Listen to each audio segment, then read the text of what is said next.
I'm going to make a real classic, big buttermilk breakfast waffles. To make waffles, you do need a waffle iron. First, 1.5 cups of all-purpose flour, and I'll add a little bit of sugar, 2 tablespoons.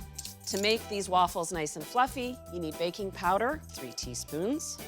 Buttermilk is what makes these waffles so tasty, 1.25 cups. And then you do need to add oil, 1/2 cup.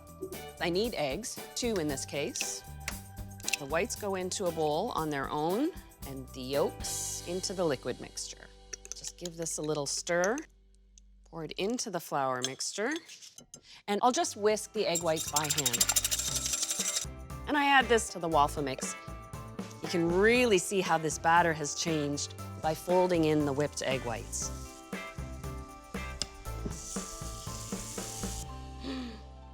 Look at those. I think a little fresh fruit is a good idea.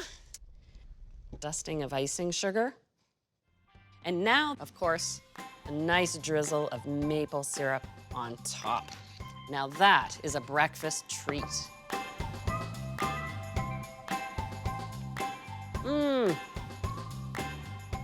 So fluffy and light.